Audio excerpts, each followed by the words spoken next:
Tapi tolong adik-adik di belakang jangan pernah bercita-cita menjadi seorang janda.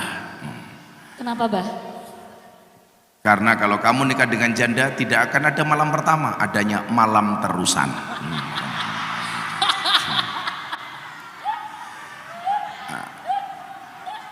Santri itu bisa menjadi apapun. Karena definisi santri itu adik-adik, santri itu dari huruf S, A, N, T, R, I. Adik-adik disemak, nanti di tengah-tengah sesi kita akan tanya jawab, kamu yang bertanya saya yang menjawab, atau sebaliknya, yang berani bertanya atau menjawab saya kasih kaos dan saya kasih uang 300.000. Jadi kamu harus ingat, Gus Miftah itu tidak alim tapi sugih. Masya Allah. Makanya 2 kali ke Darul Fikih semuanya gotong royong. Oh 3 kali mana? Mudah-mudahan Gus Adim ketularan sugihnya, amin. Ya satu-satunya pemberian Darul Fikih kepada saya itu ya secangkir kopi. Gitu. Makasih kopinya Pak ya. Nah, Mas Tommy ngersake ngunjuk nopo? Oh, kopi apa vodka apa itu? Nah, santri itu apa? Saya katakan kenapa bisa menjadi apapun. Dulu saya ketika berangkat ke Jogja setelah selesai aliyah, pesan dari bapak saya itu begini. Bapak saya itu kiai desa, tapi orangnya sangat istiqomah. Bapak itu kalau ke masjid, ngimami musola dan masjid itu, berangkat subuh pulang bisa jam 9. Apa yang beliau lakukan? Wirid. Di dunia ini makan lebih penting dibandingkan wirid, tapi besok di akhirat wirid lebih penting dibandingkan makan. Nah, saya mau cerita. Bapak saya itu hariannya baca tafsir. Yang kemarin delalah semalam saya pulang dari Malang itu Gus Adim bilang, "Bah, Mbok, besok kita kajian yuk tafsir Ibris." Bapak saya itu tiap hari bacanya tafsir Ibris. Tafsirnya tipis tapi luar biasa. Nah, ketika saya berangkat ke Jogja dengan modal yang sangat pas-pasan, bahkan bonek kalau kata Mas Tomli ini, bondo nekat. Karena bapak ibu saya nggak ngirimi saya uang. Jadi kalau hari ini ada santri Darul Fikih nggak dikirimi uang sama orang tuanya, saya dulu adalah role model santri yang tidak dikirimi sama orang tua. Kalau zaman dulu istilahnya apa Pak? Wesel. Kalau sekarang kan transfer. Kalau dulu wesel. Ibu saya bilang sama saya, "Le, kowe lak kuliah sesuk, ibu ora iso ngirimi kowe duit lho. Kowe sekolah wae kowe golek dhewe kok. Apa meneh kowe kuliah?" Saya bilang sama ibu saya waktu itu, "Mboten napa-napa, Bu. Ibu nggak usah ngirimi saya uang, nggak usah apa. Ibu cukup mendoakan saya. Saya minta sama ibu, tolong jangan berhenti sholawat untuk saya. Setiap habis sholat, tolong ibu kirim Fatihah untuk saya. Fatihah tok, Le. Nggih, Bu. Nggak usah ditambah Yasin." Nggak kebablasan modar aku. Ini bagi ibu-ibu di belakang atau bapak-bapak wali murid, kita itu sering berani menyekolahkan dan memondokkan anak begitu pasrah sama kiai, seolah-olah kita sudah terbebas dari kewajiban secara ruhani. Anak hanya dikirimi materi, lupa mengirimkan doa kepada anak kita. Padahal mohon maaf, kulul asya tarhalu wala ta'udu.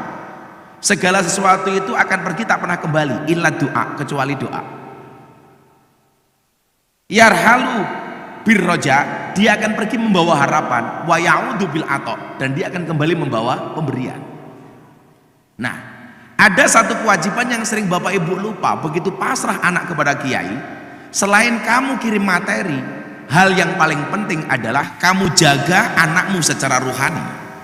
Bagaimana cara menjaganya? Dengan mengirimkan doa.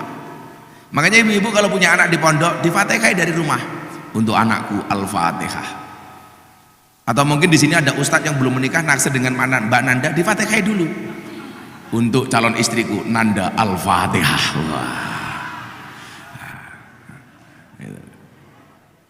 Transfer doa. Mbak Nanda ini sering bahagia karena dipuji karena kecantikannya. Tapi saya bilang sama Nanda, dipuji karena cantik itu menyenangkan, tapi dipuji karena pencapaian itu lebih membanggakan. Wah. Lah iya. Kalau cantik itu sekarang mohon maaf bisa dibuat, tapi kalau pencapaian itu butuh diusahakan. Maka saya selalu bilang, cantik karena ilmu itu lebih menyenangkan daripada cantik karena ginjo. Makanya mbak-mbak santri itu mohon maaf sering saya katakan, cantiknya wajahmu hanya akan menemanimu sampai tanah, tapi cantiknya akhlakmu akan menemanimu sampai jannah. Cantiknya wajahmu hanya akan membuat laki-laki menatap, tapi cantiknya akhlakmu akan membuat laki-laki menetap. Makanya santri putri nggak usah galau. Lah kowe ayu njaba jero nduk, alah regamu larang. Iso-iso dirabi kiaimu dhewe.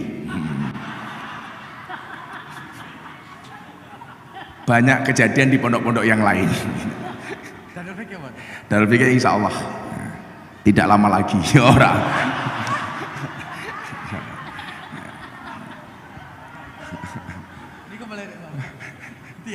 Tias langsung melirik Tias. Aman duk, aman duk. Macam-macam gembosi wetenge lak manuke cilik dhewe.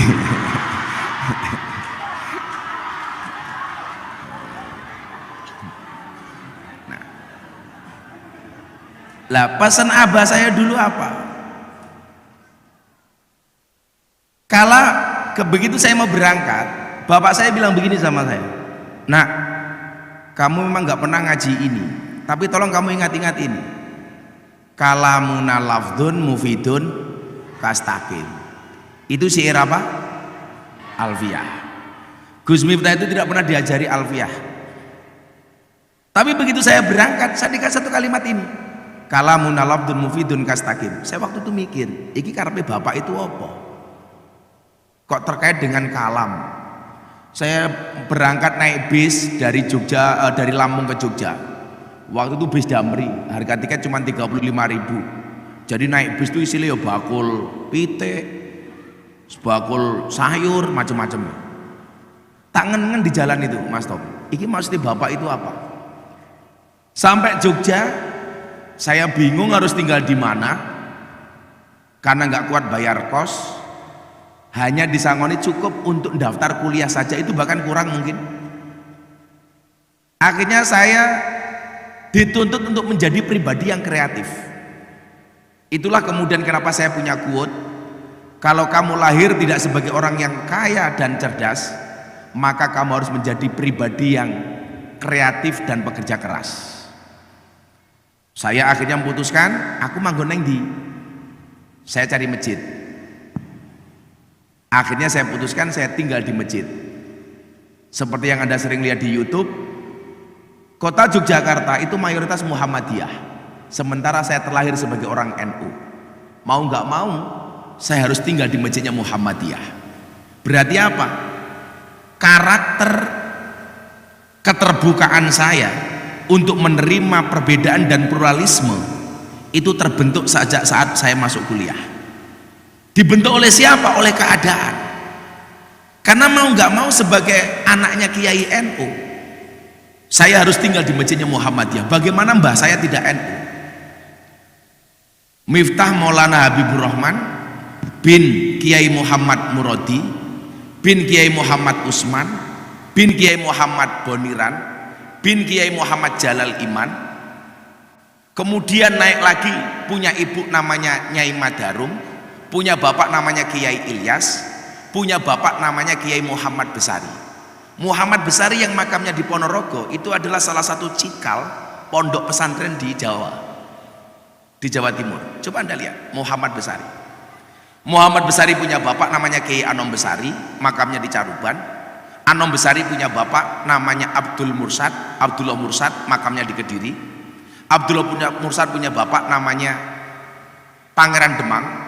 Pangeran Demang punya bapak namanya Raden Demang. Sampai atas Prabu Brawijaya V. Jadi kalau kemudian diurutkan saya sampai Mbah Muhammad Besari, saya keturunan ke-9 dari Mbah Muhammad Besari. Tapi kemudian ini tidak bisa menjadi apa? Menjadi andalan, menjadi jaminan bahwa kalau orang itu punya nasab baik dia akan pasti besar. Oh enggak. Tapi juga sebaliknya, Anda yang merasa tidak punya nasab baik, kesempatannya terbuka sama. Karena saya selalu meyakini falikuli syai'in maziyah, falikuli syai'in pak-pakun. Segala sesuatu itu punya pak-paknya masing-masing, punya kelebihan masing-masing. Maka ketika saya harus tinggal di masjidnya orang Muhammadiyah, sementara mbah-mbah saya itu orang NU, apa yang harus saya lakukan? Mulai berpikir keras. Saya ingat dengan kalimat bapak saya tadi dari Alfiyah, kalamuna lafdun mufidun kastaqim. Nah, dimanapun kamu berada, kalammu itu harus mufid. Mufid itu apa? Berfaedah. Khairun nas anfa'uhum linnas. Maka sejak saat itu saya berpikir, bagaimana saya bisa menjadi berfaedah? Awal-awal saya tinggal di masjid, Pak Nyuwun Sewu, saya punya senior di masjid. Saya tidak diizinkan untuk adzan, nggak dipercaya. Jadi tugas saya hanya nyapu, ngepel WC, bersih-bersih, lap-lap kaca dan lain sebagainya. Setelah 3 bulan di masjid, baru diizinkan untuk mengumandangkan adzan. Sinten Gus Dawud? Oh Gus, katuran Gus. Ampun jedak-jedak kali ranas mungkin dudol. Akhirnya baru diizinkan adzan. Lah awal mula saya kemudian ceramah itu begini dek. Khotbah Jumat, khotibnya tidak datang sampai jam 12:15. Kebanyakan orang Indonesia itu kan masuk waktu sholat Jumat itu tidak melihat imsakiyah sholat duhur. Asalkan masuk jam 12 dimulai sholat Jumat. Jam 12:15 khotibnya nggak ada yang datang, takmirnya nggak ada apa? Khotib cadangan. Akhirnya mau nggak mau bingung, ini siapa yang harus khutbah? Akhirnya apa? Ada jamaah bilang, Miftah kelak nunggu masjid, masuk khutbah raiso. Akhirnya apa? Yang dulu saya adzan saja nggak dipercaya, karena khotibnya tidak datang. Akhirnya saya diminta untuk khutbah. Mas, iso khutbah apa ora? Boleh Pak dicoba, kalau memang nggak ada yang lain. Akhirnya saya khutbah. Selesai khutbah, semua jamaah nggak ada yang pulang, semuanya nyalami saya. Ternyata apa? Penggantinya lebih hebat dibandingkan aslinya.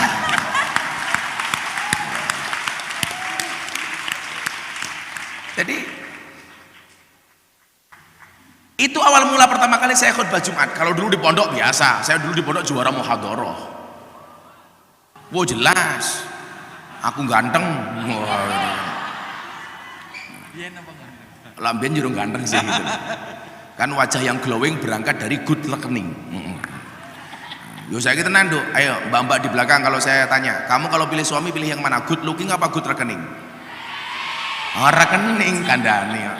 Cah cilik aja tahu. Makanya kamu benar dok.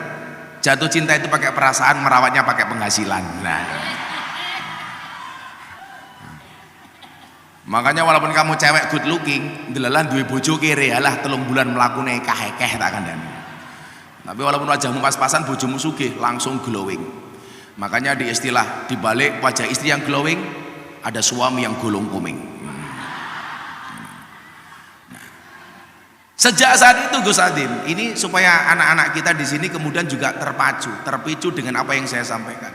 Sebelum kita ngomong lebih lanjut.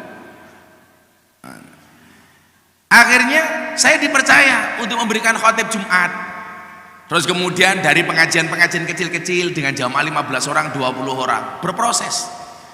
Yang menjadi landasan saya apa? Cuman satu kalimat ini dari bapak saya yang diambil dari kitab Alfiyah. Kalamuna lafdun mufidun kastaqim. Kalau kamu pengen dianggap sama orang, kalimat-kalimatmu itu harus mufid. Makanya kenapa orang mempunyai kalimat yang baik, bahasa komunikasi yang baik itu menjadi penting. Kalau kemudian ada adik lihat, kita hari ini hidup di era Society 5.0, yang salah satu kemampuan yang harus dimiliki oleh seseorang itu adalah communication, bahasa komunikasi yang baik. Banyak lulusan pondok pesantren dia alim tapi gagal menjadi dai yang baik. Kenapa? Karena tidak disertai dengan bahasa komunikasi yang baik, retorikanya nggak menarik. Miftah itu role model orang yang sebenarnya tidak alim, tetapi oleh Allah dikasih karunia bahasa komunikasi yang cukup menarik.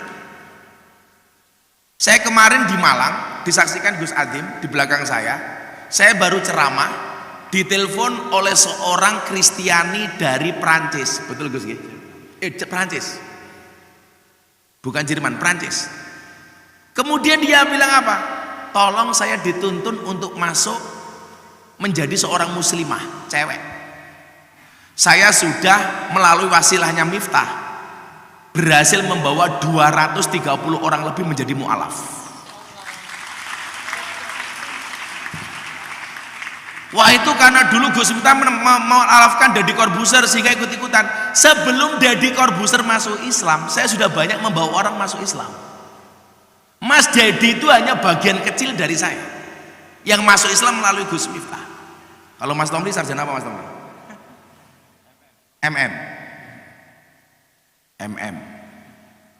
S2 Magister Manajemen. Gus Adim sarjana apa? Oh, kalau ini MLM. Kalau Mbak Nanda sarjana apa Mbak Nanda? SH, susah hidup. Saya dulu kuliah itu gelarnya SAG, sarjana alam gaib. Saya tidak ambil. Tapi kemudian apa? Ketika saya diskusi dengan Mas Dedi saat itu, yang keingintahuannya tentang agama yang benar itu seperti apa sangat besar. Sehingga 8 bulan saya kenal dengan Mas Dedi. Begitu banyak kemudian kita beradu wacana, pikiran, bahkan perdebatan. Saya kenal Mas Dedi, Dek, itu gara-gara nama saya viral. Ini saya mengislamkan Mas Dedi ini saya viral yang kedua kalinya. 8 bulan sebelumnya nama saya sudah viral di jagat media sosial. Yang mungkin adik-adik yang kecil belum tahu itu ketika Gus Miftah ceramah di lokalisasi dan klub malam. Ini viral, banyak acara TV ngundang saya, macam-macam itu, tapi tidak banyak yang saya terima. Salah satu acara yang saya terima acaranya Mas Deddy Corbuzier saat itu, kopi susu. Trans 7 kan? Apa? Lah ya kopi susu, kopi hitam putih, susu putih goblok.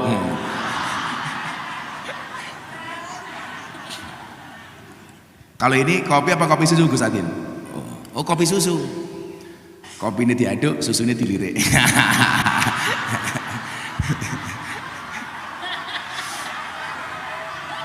Susune Gus Adim iki lho.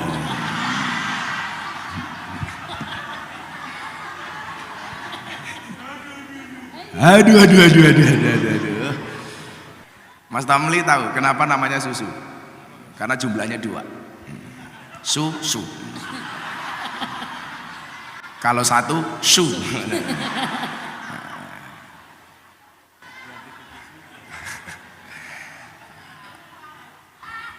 Makanya itulah laki-laki.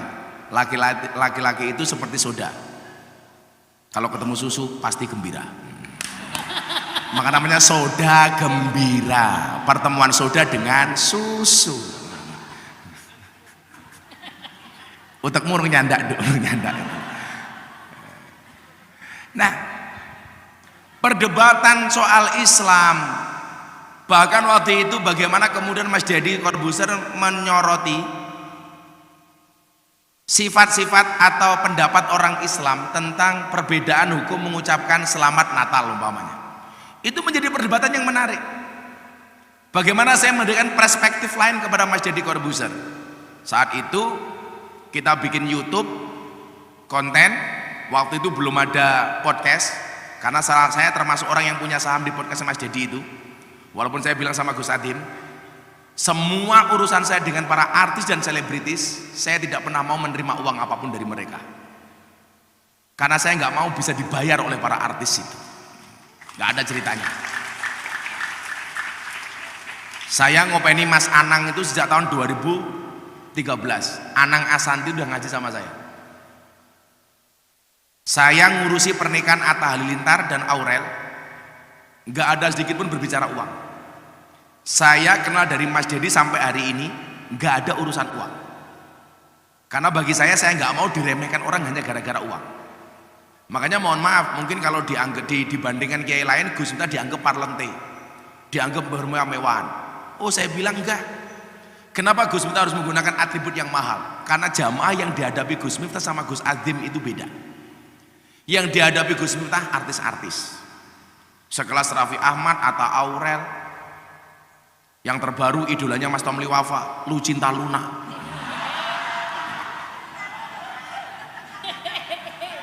Yang saya tidak mau orang menghinakan dakwah dan Islam yang saya anut. Kalau orang menghinakan Miftah secara personal, oh maafi muskilah, never mind. Tapi kalau yang dihinakan dakwah saya, dakwah Islam, saya nggak setuju. Kalau hanya gara-gara atribut yang saya pakai, mereka menghinakan dakwah, maka menggunakan atribut yang mahal hukumnya wajib. Yang saya hadapi orang-orang seperti itu. Beda kalau Gus Adim ngaji ning Lamongan. Ya sing dihadapi yo bakul-bakul kerupuk, bakul pitik, bakul soto. Jadi kalau sandalnya jepit lumrah.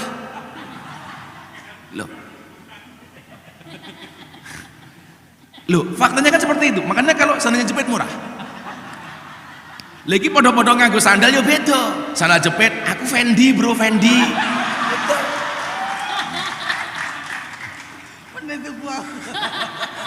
Sandalnya Gus Miftah iso gitu, sandalnya Gus Adim sak sikile.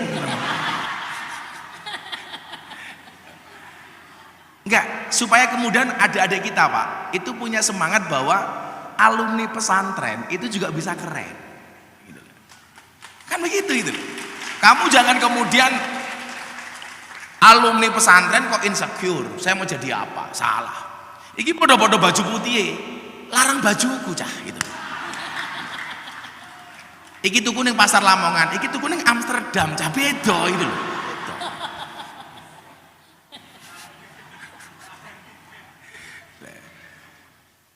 Saya berharap lah besok alumni Darul Fikih ini insya Allah lebih sukses dibandingkan Gus Miftah, Gus Adim, Tomli Wafa. Lah kenapa hari ini saya meniatkan untuk membuli Gus Adim? Dakwatul madlum mustajabun. Doanya orang terzolimi itu diijabah.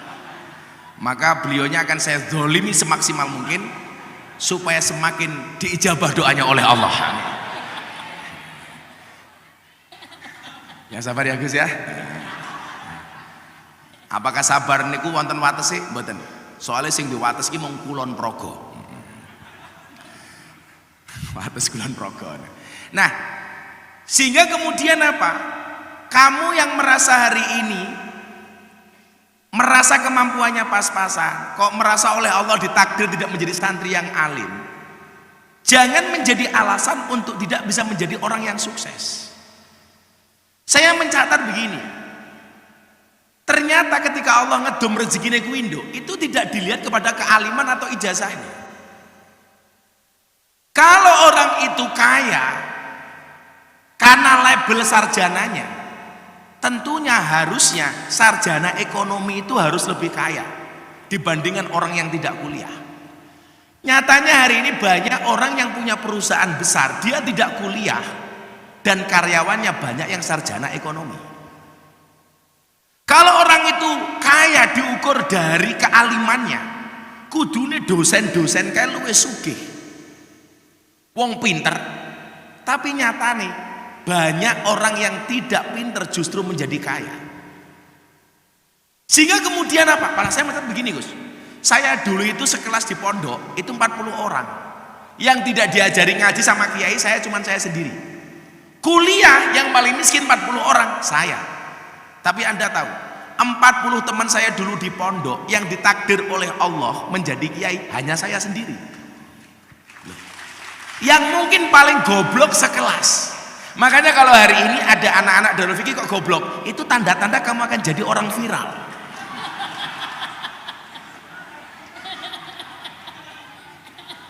Nyatanya aku goblok viral. Gitu.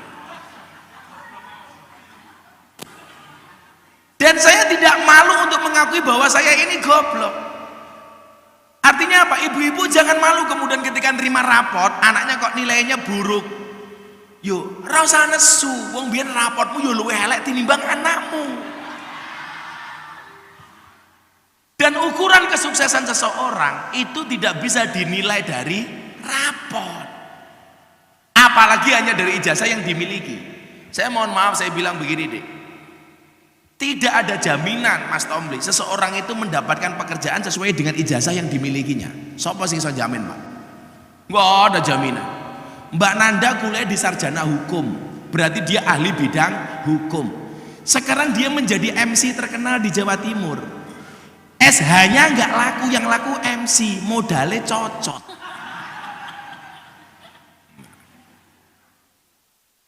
Coba, Mbak Nanda ini dapat kontrak dari GTV, acara apa dok?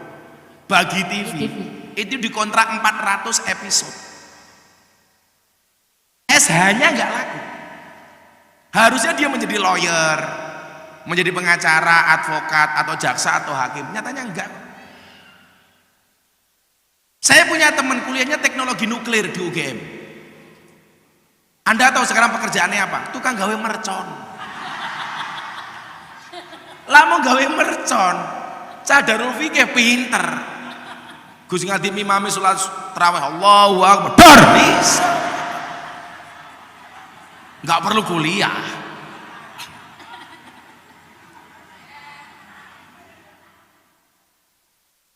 Di dekat rumah mertua saya itu ada kampus terkenal, namanya UPN. Itu ada jurusan yang paling top namanya geologi. Teman-teman saya banyak kuliah di geologi pertambangan. Harusnya pekerjaannya di mana? Tambang batu bara, tambang emas. Anda tahu dia sekarang jadi apa? Tukang kuras WC. Sampai motornya ditulisi, silitmu adalah rezekiku. Siapa yang bisa menjamin? Enggak, artinya orang kok aku minta kamu tidak kuliah, enggak. Tetapi tidak ada jaminan seseorang itu mendapatkan pekerjaan sesuai dengan ijazah yang dimilikinya. Enggak ada. Tapi apa? Bahwa menjadi pribadi yang mufid ini jauh lebih penting dibandingkan semua titel yang ada. Kamu tahu deh, sekarang Gus Miftah kuliah lagi. Dalam rangka apa? Supaya santri-santri saya yang mahasiswa ini pede. Wah, ternyata Gus Miftah wis terkenal, dianggap sugih, viral, masih mau kuliah. Saya hanya secara psikologis menyampaikan pesan kepada santri-santri saya, iki loh, yang saya kemudian dianggap sukses masih mau kuliah. Tapi lucunya apa? Saya kuliah di Semarang. Kalau dosennya datang ke pondok, bukan dosennya yang ngajar, malah dia minta saya wejang. Sehingga kalau dosen-dosen datang ke pondok saya, bukan saya mendengarkan, saya yang ngomong. Gus, jenengan mohon sing ngendikan kula tulis. Kualik itu loh. Nah, maka kalamun lafdun mufidun kastaqim. Disitulah kemudian kamu bisa menjadi mufid kalau kamu menjadi santri yang baik. Santri itu S-nya apa? Salikun ilal akhirah. Ora usah tolah-toleh. Bahwa tujuan pokok kita itu akhirat. Walaupun mohon maaf, orang mengatakan begini, lak ngajar akhirat dunyane pripun Gus? Lah wong ayate jelas kok. Wala tangsa nasibaka minad dunya. Walaupun ayat ini dimulai dengan apa? Wabtaghi fi ma ataqallahu darul akhirah. Maka yang menjadi patokan kemudian adalah apa?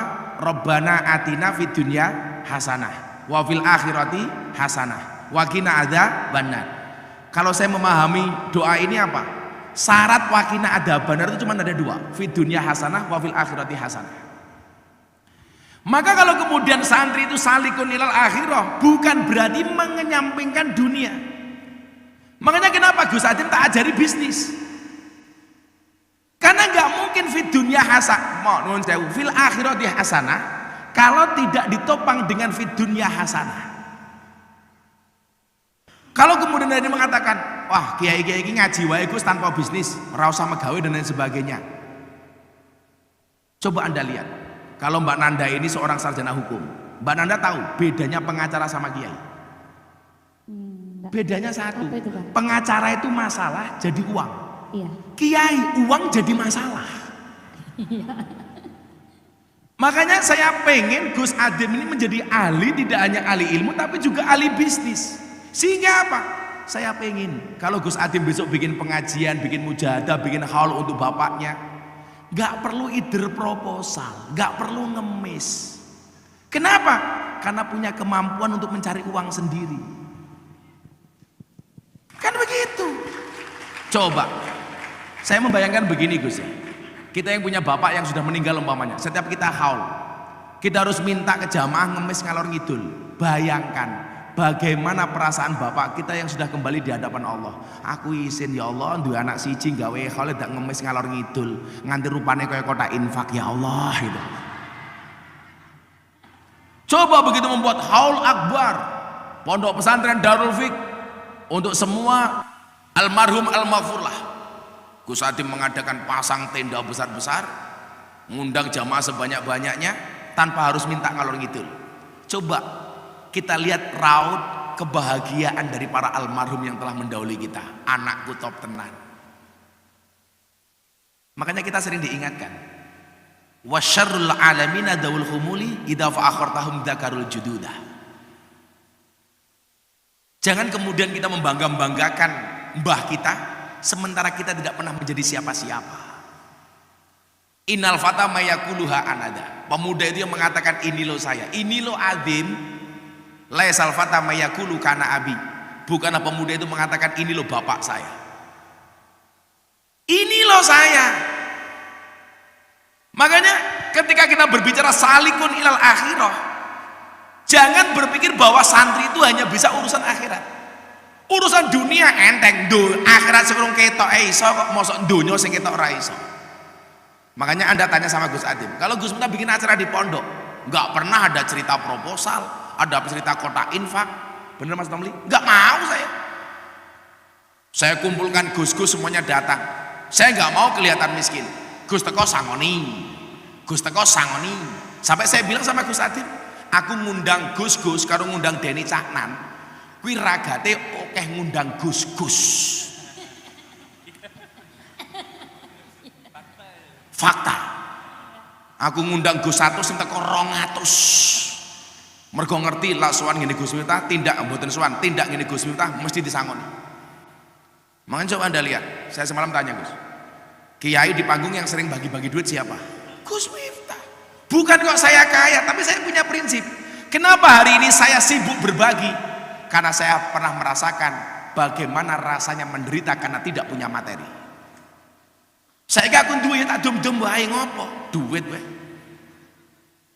Kowe njeluk tak dum, yo ora apa-apa lah rupamu kaya kotak infak, ora apa-apa tak dum.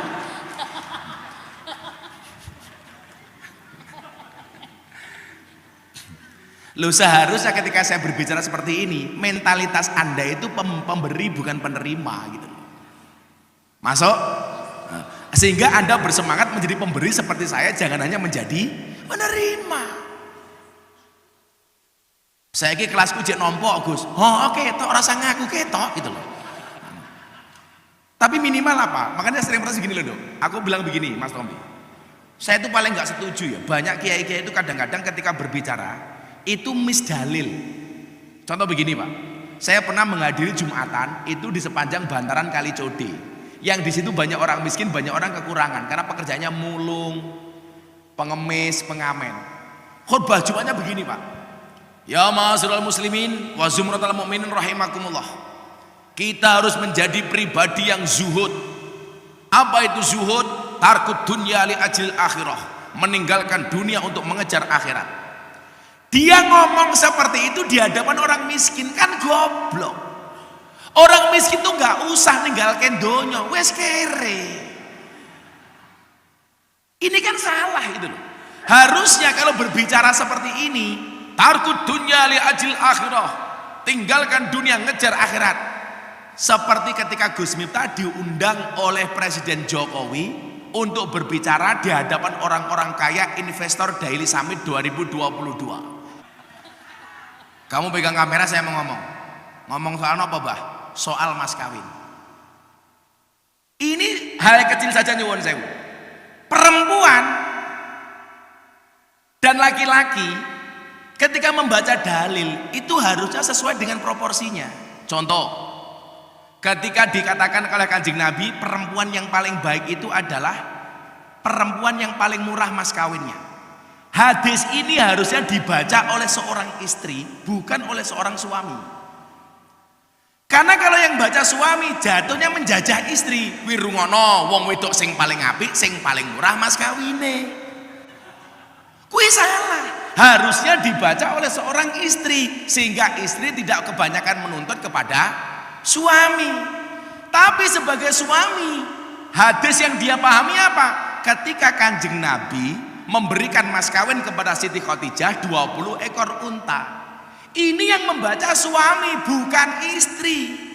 Kalau yang membaca istri, Pak deloken Kanjeng Nabi 20 ekor unta, masa awakmu 20 ekor tengu umpamane.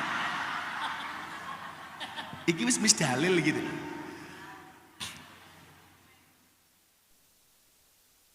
Makanya ketika dulu Gus Ade menikah dengan Tias, mas kawinnya apa Gus? Lupa Gus. Lali. 500.000. 500.000. Loh, murah loh Pak Rabi, 500.000 sak lawase kok. Mangku pur le sejuta ya sak jam. Saiki pira mangku pur Mas? Lah iku. Soalnya ahli perpurelan soalnya, ahli perpurelan.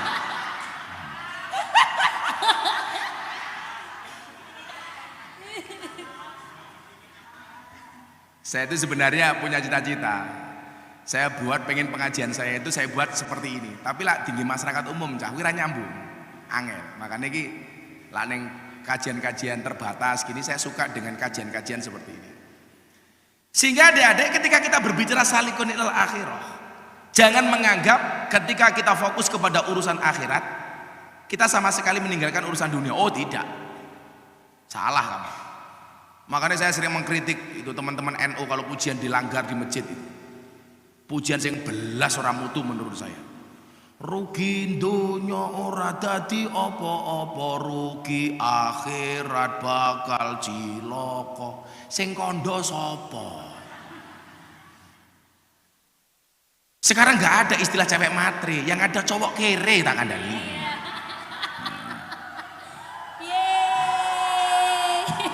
Tak ewangi nduk. Tak ewa aku tetep pengen wong wedok kok aku ora seneng karo wong lanang.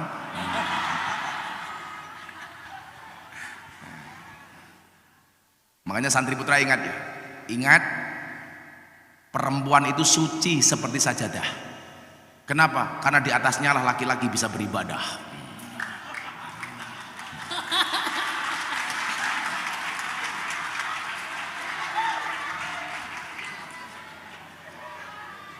Maka prinsip bagi seorang laki-laki semakin banyak sajadah semakin bagus.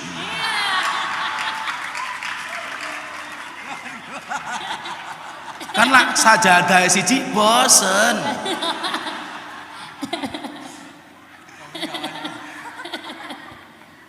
Tomli rawani iso disita ATM.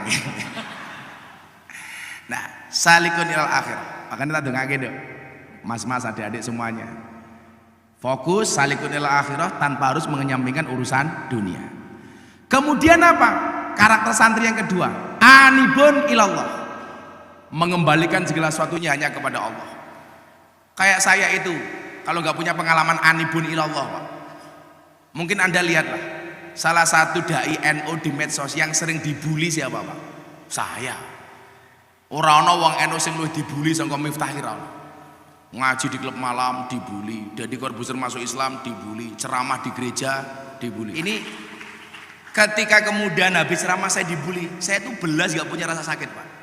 Karena ini tadi karakter santri itu anibun ilallah. Mungkin kalau Gus-Gus kayak Gus Dawud, Ra'anas, Gus Adim tahu betul. Di kalangan para Gus itu saya dulu termasuk orang yang dipandang sebelah mata. Ah Miftah ki sapa? Nasabe ora jelas.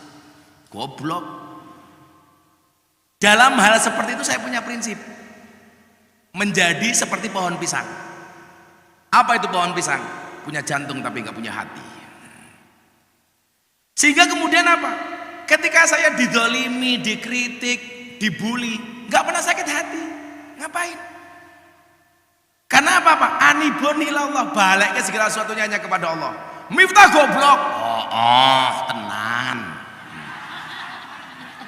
Rampung tau, mau ngomong ya loli. Saya selesai ceramah dari gereja, wah diajar, Miftah kafir. Udah masalah, sahadat meneh.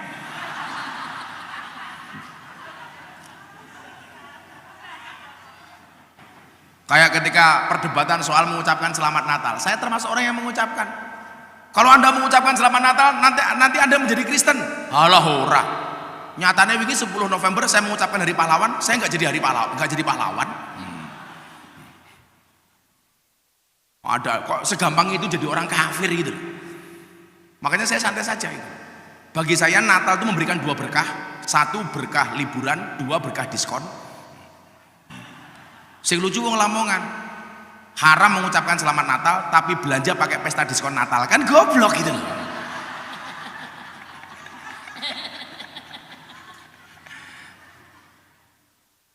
Saya kemarin bilang, saya itu malu ya kalau ada orang Natalan, gerejanya dijaga polisi, banser, tentara. Di satu sisi saya bangga, teman-teman banser toleran, polisi, tentara bertugas. Tapi itu sindiran sebenarnya. Apakah negara ini semenakutkan itu sehingga orang beribadah saja harus sampai dijaga sedemikian rupa? Itu sebenarnya sindiran bagi umat Islam yang dianggap keras. Mereka takut melaksanakan perayaan Natal sampai harus dijaga sedemikian rupa karena takut dibom. Apakah orang Islam itu suka ngebom? Harusnya malu Pak, betul malu saya. Kalau saya sebagai dai mengatakan apa? Saya mendorong umat Islam untuk menjadi umat Islam yang baik, yang taat, yang soleh, dengan rajin beribadah di masjid. Karena masjid itu merupakan sarana untuk mensalehkan seseorang. Saya menganggap orang Kristiani sebagai tetangga. Karena saya menganggap Kristiani sebagai tetangga, saya mendorong tetangga saya Kristiani untuk berangkat ke gereja dengan nyaman, supaya bisa menjadi Kristiani yang baik, taat, soleh. Karena kenapa? Karena selamanya kita bertetangga.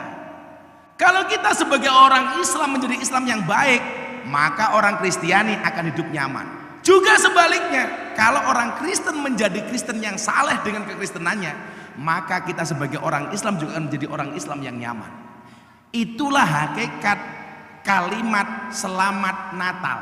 Apa? Kalau tetangganya sedang berbahagia, nggak salah dong kita ikut-ikutan untuk ikut bergembira. Tapi kan nggak jelas Gus, apakah Yesus itu lahir tanggal 25 Desember? Halah, kowe iki lak diundang tanggamu ulang tahun, yo ora tau takon akte kelahiran. Mosok kowe diundang ulang tahun, Tomli lahirnya tanggal sakmene apa? Di aktene kan yo ora mungkin. Kamu boleh nggak setuju dengan ritual ibadahnya? Sama halnya begini, sesuk Gus Adim ki mantu ngerabeke anake, saya diundang. Kewajiban saya datang di undangan itu. Persoalan saya nggak setuju dengan mantunya Gus Adim itu urusan lain. Malah mosok mantunya Gus Adim kok rondo nanda umpamane.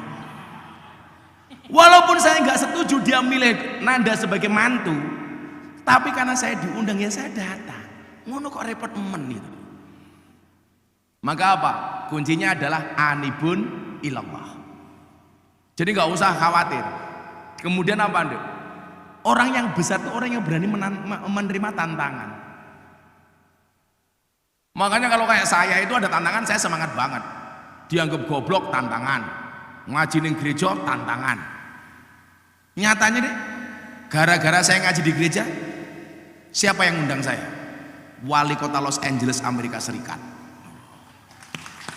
Untuk berbicara tentang radikalisme dan intoleransi. Wali kota Los Angeles ngundang Gus Miftah. Bupati Lamongan belas rata ngundang Gus Miftah. Kini duwe bupati apa ora to? Oh. Apa pahit? Oh, pahit. Wis bener rasa diundang pahit wae. Sing ngomong cah kae lho. Tolong di zoom.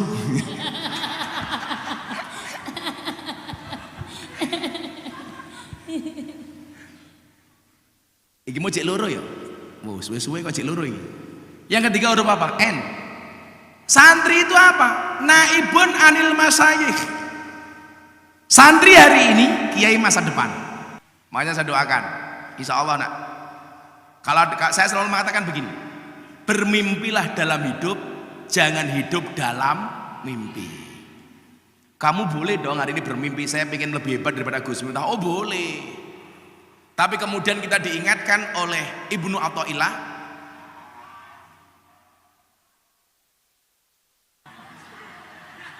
apa kayak? Oh, mbok yo sing ngadan apa sing kira iki mbok sing suarane sing apik titik ngono, sing nom-nom. Kok ngobare pujian astagfirullah ra menarik belas.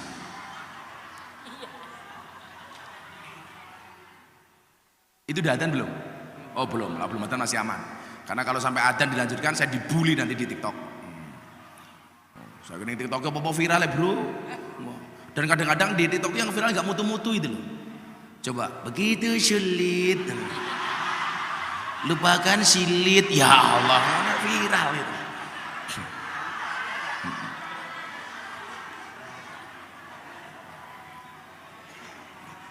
Coba cepmek. Kamu nanya. Makanya saya besok punya cita-cita Pak. Kalau di alam kubur saya ketemu malaikat munkar nakir ditanya, "Man rabbuka?" Kamu nanya. Giyebuk cangkemmu karo malaikat. Langsung malaikat bengok. Kamu bertanya-tanya.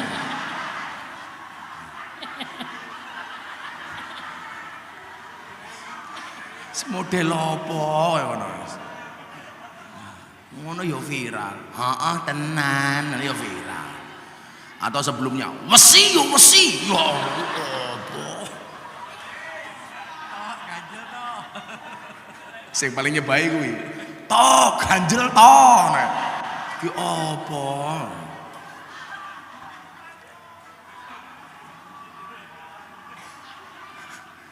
Pagi-pagi lamongan duwe TikTok ora ta? Duwe ya. Oh, mosok yo lak kiai-kiai yo TikTok lah, minimal Instagram. Lak TikTok bahaya. Mosok kiai-kiai lamongan goyang pargo.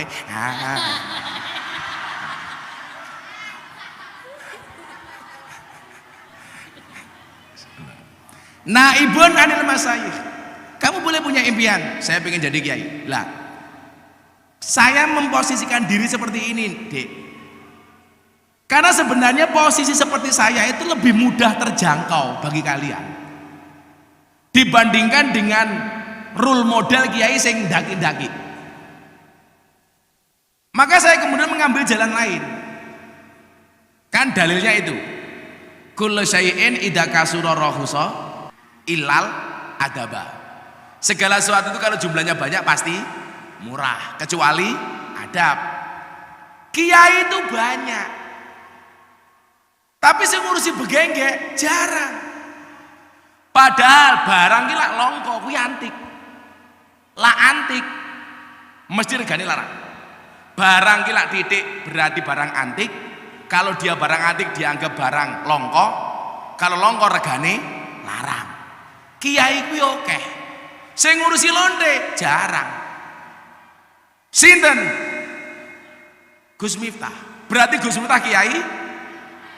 Kiai larang goblok kiai lonte.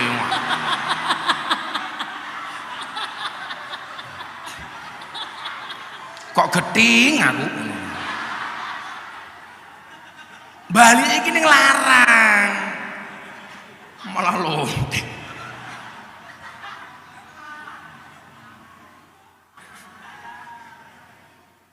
Nah. Loh, lah Gus Adim tahu. Kiaimu ki ngerti. Lawes ngaji ning kalangan pejabat, kalangan pengusaha ora ana regane sing iso ngalahke Gus Miftah ora ana. Saya bukan masalah apa-apa, Pak. Niki jangan sampai jadi fitnah ya. Saya tahu diri kok, di mana saya menempatkan diri. Aku ngaji neng ndi. Saya sempat ditanya sama Mbah Yaidah Jazuli, ramanipun Gus Kausar. Setelah hall saya ditimbali, Gus Kausar jawab begini, matur sama Yaidah, "Bah, Gus Miftah niki lak diundang pejabat karo pengusaha, Bah. Niki kiai paling larang, Bah." Pripun, Bah? Apa jawabannya Yaidah? Kudu ana sing wani kaya Gus Miftah. Bukankah kemudian dikatakan roa itu ahakul hak, hakul mu'alim. Hak yang paling hak itu adalah haknya para guru. Kudu ana sing wani kaya Gus Miftah. Lah napa, Bah? Supaya santri-santri juga terprovokasi bahwa ternyata kiai iki regane larang. Orang mau murah tok. Saya cerita nih, kenapa awal mula saya dianggap kiai larang di kalangan para pejabat dan pengusaha. Saya diundang pengajian pengusaha batu bara dan pejabat. Kiai diundang kon ceramah 1 jam, yang barengi saya artis dangdut yang lagi viral saat itu. Nyanyi 5 lagu. Selesai acara, Pak, penyanyi dangdut nyanyi 5 lagu diamplopi 150 juta. Gus Miftah ngaji 1 jam dikasih amplop 75 juta. Begitu tanda tangan, uang tak kembalikan. Ini sudah saya tanda tangani, uang saya kembalikan. Panitianya tanya, "Kenapa dikembalikan, Gus? Sampean ki lucu. Penyanyi dangdut nyanyi 5 lagu, buka titik jos 150 juta. Kue ngundang kiai kon ceramah 1 jam untuk pencitraan, membangun moralitas bangsa. Mok sangoni luwih murah tinimbang artis dangdut. Kalau begini caranya, anak-anak Indonesia bisa dipastikan lebih bercita-cita menjadi penyanyi dangdut dibandingkan menjadi kiai. Kenapa? Mergo dangdut luwih larang tinimbang kiai. Oh, aku wani, Pak, ngomong. Konsekuensinya saya dibully oleh orang-orang yang gak suka dengan saya gak ada urusan. Pejabat yang ngundang itu dengar, "Ada apa? Ini begini, Pak." Pejabatnya manggil saya, "Pripun, Gus?" Saya bilang sama anak buah jenengan, artis dangdut lebih dibayar mahal dibandingkan kiai, mendingan saya nggak usah dibayar. Karena kalau begini caranya, Pak, berarti Anda termasuk orang yang punya dosa jariah kalau besok anak-anak Indonesia semuanya menjadi penyanyi dangdut, nggak ada yang mau jadi kiai. Karena penyanyi dangdut lebih mahal dibandingkan kiai. Iya ya, Gus. Wong langsung lulus dodo. Monggo, Pak, saya nggak ada urusan, nggak disangoni. Akhirnya apa yang terjadi? Pulang penyanyi dangdut disangoni 150 juta, Gus Miftah 200 juta. Wah. Kuwi ning Jakarta, lah ning Lamongan, ya Allah.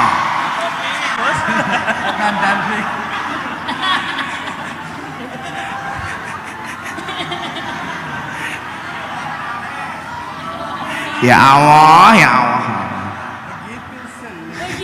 Pokoknya kalau saya ngaji Darul Fikih, pulang yang saya ingat kan cuma satu.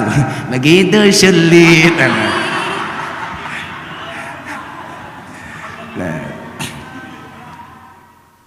Sehingga hari ini, Pak, nyuwun sewu, adik-adik kita santri ini, oh ternyata Kiai Eno ki so keren toh. Coba adik-adik sekarang lihat, artis-artis itu kan punya kecenderungan kalau menikah itu yang diminta untuk memberikan nasihat pernikahan itu Gus Miftah. Anang Asanti, Gus Miftah. Atta Aurel, Gus Miftah. Deddy Corbuzier Sabrina, Gus Miftah. Via Valen, saya kuduning nasihati, saya haji, telepon saya, Gus Miftah. Yeni Inka, Gus Miftah. Lesti Kejora Rizky Bilar, bukan Gus Miftah, bukan Gus Miftah. Cuci tangan mbahmu ora ya. Kalau Rizky Bilar tuh ngaji sama saya, iya. Lesti Kejora itu ngaji sama saya, iya. Tapi ketika menikah yang memberikan nasihat pernikahan bukan saya. Loh tenan. Lagian wong Lamongan ki lucu, sing duwe kasus Lesti karo Rizky. Kok sing loro ati wong Lamongan kan goblok. Sing dilaporke Lesti ya bojone dhewe, sing nyabut ya Lesti dhewe. Kok wong Lamongan merasa diprank. Maka ungkapan orang Jawa itu betul, sing lakoni adem ayem, sing delok kakean cangkem. Wonge ya teko iki ya melu guyu, biasanya jilbabe coklat.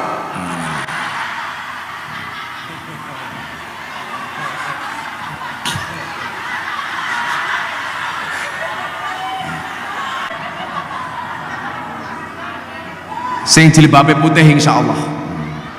luweh parah.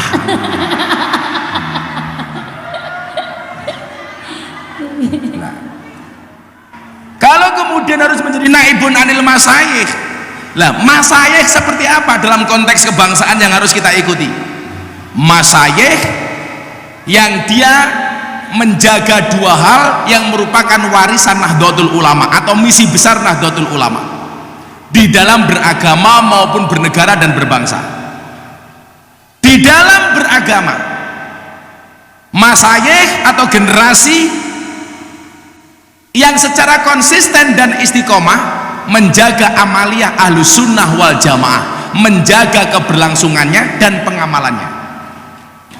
Yang kedua, misi berbangsa dan bernegara, menjaga negara kesatuan Republik Indonesia sesuai yang diamanatkan oleh founding fathers dan pendiri negara dengan menjadikan Pancasila sebagai ideologinya. Ini kewajiban santri masa depan, naibun anil masayikh. Kemudian T-nya adalah tarikul maksiyah. Santri itu harus berani secara konsisten untuk tarikul maksiyah, istiqomah. R-nya adalah apa? R lali aku. T-nya mau apa mau? Tarikul. R-nya adalah rohibun fil khairat. R-nya rondo matamu ngawur, R-nya rondo lho. Santrimu lho Gus, rondo.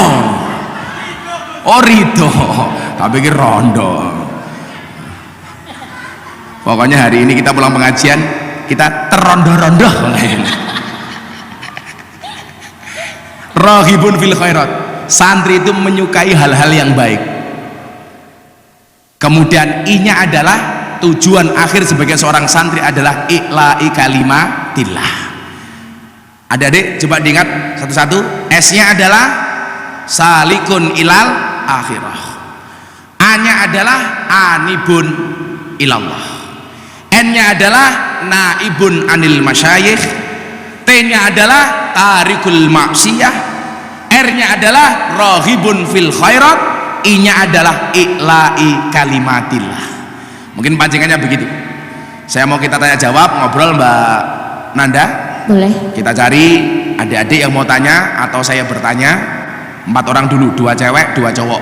Dapat hadiah, Bah? Dapat hadiah kaos sama uang tunai 300.000. Wow, kasih tepuk tangan dong, insyaallah. Sing kae, sing nganggo batik. Nah. Kowe iya kowe, mikir nduk kayak Cie cie cie cie cie. Cie. Sepute kok sih, aku sepute ku lho. Saya kira kan nduk, dia punya prinsip. Apa itu, Bah? Namamu siapa? Siapa namanya? Haris Dwi Jayanto. Haris Dwi Jayanto. Uripmu kaya batik. Kakean polah. Haris, kamu santri apa ustad? Santri. Oh kiai. Oh, Kiai Haris Dwi Jayanto. Siapa jenengmu? Haris Dwi Jayanto. Haris Dwi Jayanto. Dengan istri Bendi. Amin. Amin enggak? Kamu ustad di sini? Oh dereng. Cita-citanya pengen jadi apa? Pengusaha sukses. Berarti sih jawab Mas Tomli kok. Pengusaha dalam bidang apa? Belum jelas. Ya tak dongake muga-muga jadi pengusaha dalam bidang minyak jelantah ya. Apa pertanyaannya Haris? Panggilannya Haris. Oh kamu Sulawesi? Sulawesinya mana? Selatan. Oh selatan. Dari Makassar? Iya. Oh Makassar. Pantesan kamu kasar. Apa Haris? Dredeg kamu. Wah, iki Sulawesi kok ndredeg aku iki. Iya. Kudune Sulawesi iki apa kareba? Pertanyaannya ini, bagaimana cara? Ya enggak bagaimana ya biasa aja.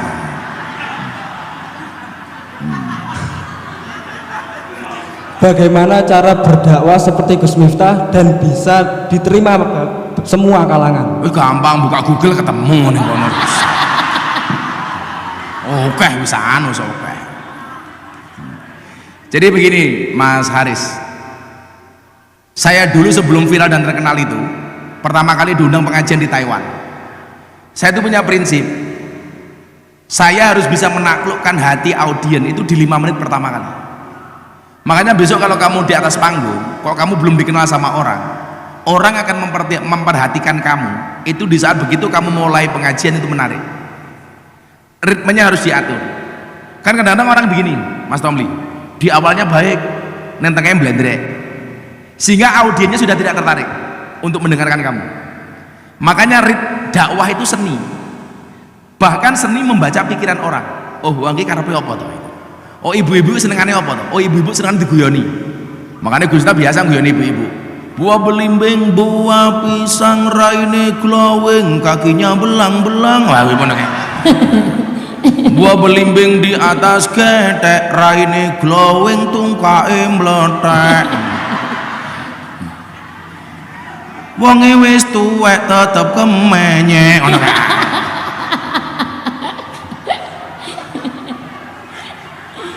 Makanya kenapa di pondok pesantren diajari ilmu balaghah? Tujuannya itu lah. Kemudian apa? Bagaimana kita bisa diterima di semua lini? Salah satu alasan Deddy Corbuzier masuk Islam itu yaitu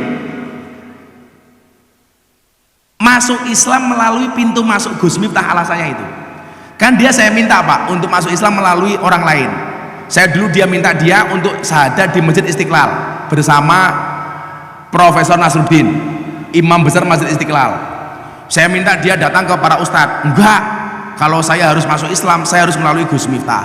Saya tanya, kenapa kok kamu pengen masuk Islam melalui saya? Kan dulu Gus Miftah bilang sama saya, kalau sampai saya harus masuk Islam, kalau saya masuk Islam melalui pintu yang keras, maka Islam saya akan penuh dengan kekerasan. Kalau pintu masuknya marah, suka marah, maka Islamku akan penuh dengan kemarahan. Tapi kalau saya harus masuk Islam, harus melalui pintu yang ramah, maka Islam saya akan menjadi Islam yang ramah dan menyenangkan. Dan kalau saya harus masuk melalui pintu yang ramah, this is you Gus Miftah, not others. Saya tanya, kok kamu melihat saya ramah gimana? Lah gimana? Gus Miftah kan asik, pengajian di pondok pesantren diterima, masyarakat umum diterima, di kampus oke, lonte oke, kan asik.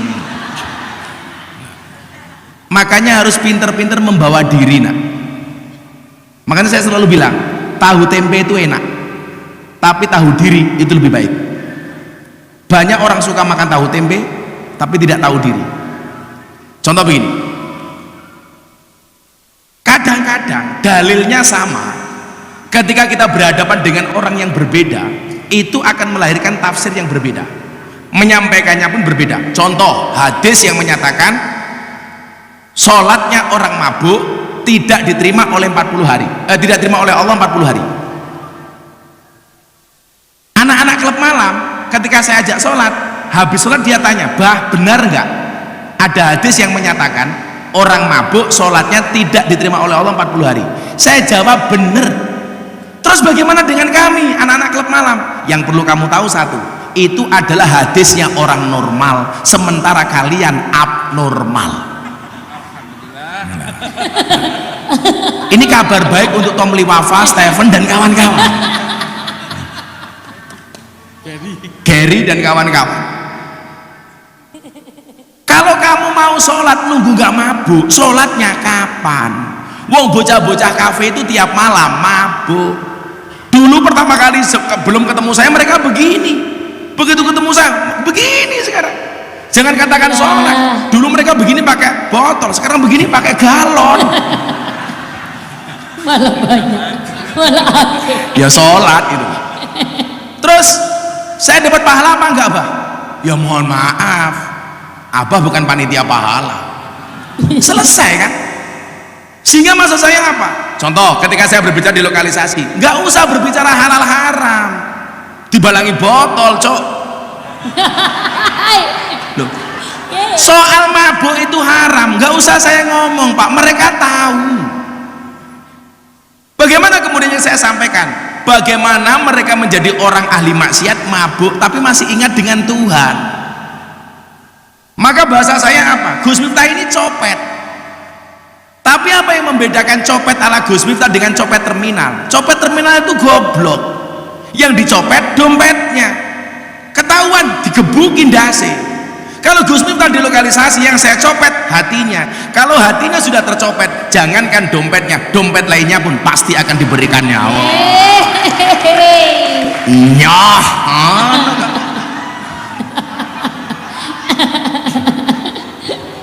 Loh, orang itu kalau sudah seneng mas, wa inu ridhoan kuli aibin khalilatin.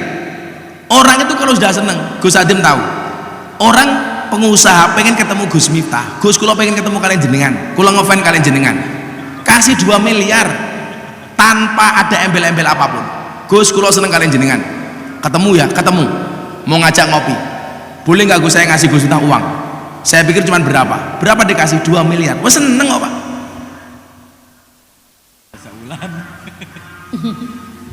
Maka kemudian apa? Santri harus bisa mengambil posisi tanpa harus ikut-ikutan. Makanya konteks saya itu selalu undang-undangnya adalah ojo neko-neko, ojo leno, ojo nakal. Kabeh kuwi ngunduh waing pakarti, becek ketitik ala ketara. Laku utama nguntungake wong liya, kapan aku dadi wong apik. Jadi kalau saya bergaul dengan anak dunia malam, mereka yang harus mengikuti habit saya, bukan saya yang mengikuti habit mereka. Teman-teman saya Gus banyak yang gagal, delok wong mabuk, melu-melu mabuk. Aku ra kira le. Aku ngerokoke ora kok. Oh meneh kok mabuk. Aku ngombe kopi adem mutah-mutah kok.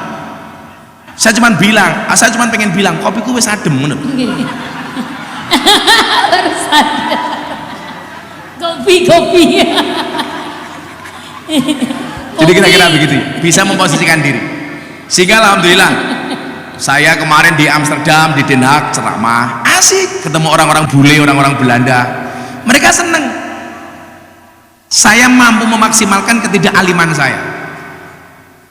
Akhirnya kemarin saya dari Pak pengajian di Malang, orang Perancis telepon, Gus Miftah, I will to be a Muslim. Do you know about Islam? I don't know about Islam. If you don't know about Islam, why you will to be a Muslim? Karena dia bilang apa? Because your Islam is enjoy, relax and happy. Saya pengen masuk Islam bukan karena saya kenal Islam, tapi karena saya melihat dakwahnya Gus Miftah ini asik, menyenangkan. Selesai. Makanya nyuwun saya, Gus Miftah lah pengajian guyon tok, guyone nyatane ana hasile lele. 230 lebih Islam kok. Daripada bobok ibu-ibu mecek kabeh jamaah ya arep ngopo. Santai. Maksimalkan kekuranganmu menjadi sebuah kelebihan. Tantangan menjadi peluang. Semua orang punya kekurangan, tapi Allah memberikan di balik setiap kekurangan pasti ada kelebihan, dan di setiap kelebihan pasti ada kembalian. Susuk. Sini Mbak E. Ya. Wis melantul aku, kamu terpana ya. Namanya siapa? Nama saya Ikomatul Inayah. Eko. Ikomatul Inayah. Cawe kok Eko itu. Ikomatul Inayah. Inayah. Artinya nama kamu apa coba? Komat matamu kok. Ikomat itu artinya apa? Jejak. Terus ikomatul Inayah. Inayah itu artinya apa? Pertolongan. Pertolongan. Jejeki pitulungan. Yes. Tapi berarti senengnya ngkop itu ya? Pitulungan. Apa Dok? Pengen jadi apa besok kalau besar? Pengen jadi apa? Menjadi orang yang sukses. Apa sing konkret lho, cita-citamu kok abstrak kayak rupamu. Pebisnis. Pebisnis. Kamu dari mana asalnya? Dari Turi. Turi itu mana? Lamongan. Oh Lamongan. Turi putih. Apa? Panggilnya ikomat apa adzan? Inayah. Oh Inayah. Ikomat apa adzan? Inayah mau tanya apa? Bagaimana caranya menjadi orang yang penyabar? Penyabar ya ora bingung Pak sabar lah rampung lah. Ya kan njaluk tulung ki lak mung loro to nduk carane wastainu bisa beri wasolah. Ya wong ki lak gelem salat insyaallah buahe sabar. Wong sing sabar kuwi wong sing gelem nglakoni salat. Berarti lak kowe pengen dadi wong sabar ya gampang wae, tambahi salate. Saya dulu ketika diperintah sama Gus Dur pulang dari Jakarta, saya kepala cabang Primagama di Jakarta. Miftah kamu pulang, saya pulang. Lah begitu saya pulang, Bantul gempa bumi Pak tahun 2006. Aku mbatin, rezekiku manggone ning Bokong malah kena gempa bumi ki napa ya. Akhirnya Gus Dur ke Jogja, saya ngawal Gus Dur untuk melihat korban gempa bumi di Bantul. Gus, kula nderek jenengan kok malah gempa bumi ripun? Sing sabar li. Carane pripun? Salat sing akeh. Lah, jawabane Gus Dur tak jawabke ning awakmu. Tambahi salatmu. Salate wis apik, tambahi wirite. Kowe salate mat kolamcing, komat teko salam plencing. Rampung salat tangane diangkat dongane singkat. Ya Allah, kau tahu yang ku mau. Amin. Yo entukmu mung seprit. Itu aja dong. Kalau kamu orangnya emosi, kalau dikatakan kan begini, laisa syadidu bisur'ah wa inna masadidul ladzi yamliku nafsahu indal ghadab. Siapa itu orang yang paling pemberani? Orang yang mampu menahan hawa nafsunya di saat dia marah. Caranya piye? Kalau kamu marah, segera berwudu. Karena marah itu dari setan, setan itu dari api. Makanya dipadamkan dengan wudu. Wudu masih marah, mandi. Mandi masih marah, kungkum. Kungkum masih marah, nyemplung sumur. Hilang marahmu sekalian nyawamu. Ya kayak kok rupamu ngaingi tuh biasa wae no. Namanya siapa? Khalil Bishri. Khalil Bishri. Khalil Bishri. Khalil Bishri. Urung mati wis dihauli lho. Khalil Bishri. Tuh. Bapakmu ngefans sama Mbah Khalil ya? Nah, dari mana kamu? Sulawesi. Sulawesi juga. Oke, Sulawesi Gus. Kelas berapa? Sampun lulus. Sampun lulus. Besok pengen jadi apa besar? Usaha Pengusaha apa? bidang kuliner. Bidang kuliner. Oh kuliner. Ya pecel lele lah, soal pecel lele. Soto ayam. Pecel lele. Kamu tahu pecel lele itu apa? Penggemar cewek lemu-lemu. Iya.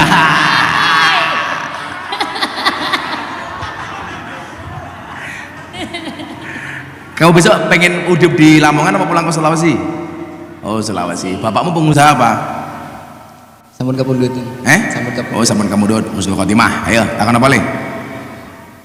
Gus, apa yang perlu saya siapkan saat saya pulang nanti di era saat ini selain ilmu? Yo nggo lele sing oke saka Lamongan aja wis to. Apa yang perlu kamu persiapkan saat pulang nanti di era saat ini selain ilmu? Selain ilmu, ridhone guru. Wes, ridhone guru. Saya itu selalu bilang, aku ki iso seperti yang saya alami hari ini, ku mergo berkahi guru li. Ndelah sing nyuwuk aku ki wong top-top. Saya dulu umur 5 tahun disuwuk karo Mbah Syekh Yasin, Yusuf Yasin Blitar. Umur saya 5 tahun Pak, saya diajak sowan Mbah Yasin. Mbah Yasin kuwi macan panggung Jawa Timur, Blitar. Waktu itu, sak top-tope Kiai Jawa Timur waktu itu Mbah Yasin, ning panggung. Mbah Yasin itu pernah pengajian mikir mati, sone mati, sandalnya dicopot, suara sound system dari sandalnya lebih besar daripada soundnya. Itulah bedanya cowok sama cewek sama sound system. Sound system diragati oke kita wujudnya, cewek diragati oke diuntal kancane. Mbah Yasin turun dari panggung Pak, saya umur 5 atau 6 tahun lah, tahun 86 atau berapa itu saya lupa. Dia pegang kepala saya. Bapak saya kan namanya Muhammad Muradi. Ini Pak Kiai Yasin bilang begini, Pak Mur, sesuk anakmu iki cangkeme dadi. Jadi tahun 86 aku wis dicangkem ke karo Mbah Yasin. Kowe pengen sukses, tak cangkem ke. So anakmu iki cangkeme dadi. Tapi itu belum berhenti le. Mbah Yasin bilang begini, sesuk kiai-kiai sepuh seneng karo anakmu. Tapi bocah-bocah nom oke sing ra seneng karo anakmu. Dan wallah itu terbukti.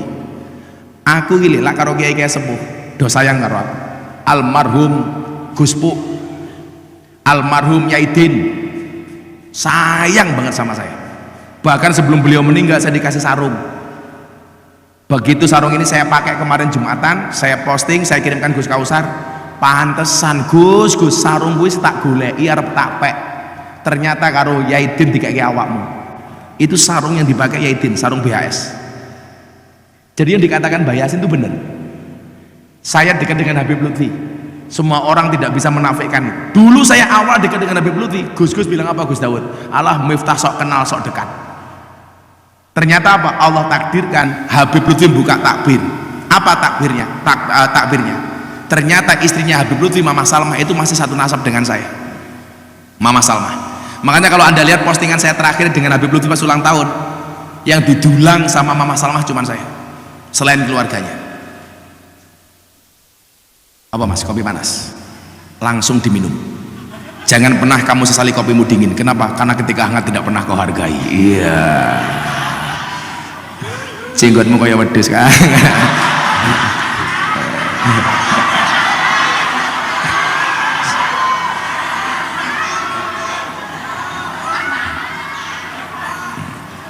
Nah, Mbah apa sama Habib Lutfi yang kemarin meninggal, Abah Dimyati Rois, sayangnya minta ampun sama saya. Saya nggak begitu lama komunikasi dengan Mbah Maimun, tapi sebelum beliau meninggal, 2 hari sebelum Idul Fitri, saya di video call sama asisten beliau, namanya Kang Asrori. Saya angkat, ternyata ada wajahnya Mbah Maimun di situ. Nangis saya di video call sama Mbah Maimun. Sebelum itu saya sering ndereke Mbah Maimun. Mbah Maimun ngaji, beliau saya meneruskan di Wonogiri, di Klaten, macam-macam lah. Beliau video call begini, saya udah nggak bisa ngomong. Wonten dawuh Mbah, waktu itu yang dipesankan sama Mbah Maimun 2. 1, ngaji muning klub, bahasanya Mbah Maimun bukan begitu, ngaji muning night club. Bahasa Mbah Maimun bukan klub malam, tapi night club. Diterusno, soale jarang sing iso kaya awakmu. Terusno. Nomor 2, saiki ngajimu lebih banyak ke masalah kebangsaan. Makanya kenapa kayak saya hari ini hadir di Darul Fiqh untuk santri, saya ngomong kebangsaan di mana-mana. Ini wasiat dari Mbah Maimun nih. Terus nomor 2 kowe ngaji kebangsaan. Ngono yo Leo. Saya selesai di video call sama beliau, saya nangis. Lebaran hari ke-7, utusannya Mbah Mun datang ke pondok. Sebelum beliau berangkat haji kemudian meninggal dunia. Saya dikasih apa nak? Saya dikasih sandalnya Mbah Mun, serban, sama parfum yang dipakai sama Mbah Maimun. Parfumnya hanya sedikit, serbannya saya bawa di acara-acara TV waktu itu, sama sandal. Artinya apa? Tadi yang disampaikan oleh Mbah Yasin itu benar. Kiai-kiai sepuh le sok seneng karo awakmu, tapi kiai-kiai nom oke seneng karo awakmu, dan itu terbukti. Gus Adim ngopo kok seneng karo aku? Mergo kepepet karena keadaan.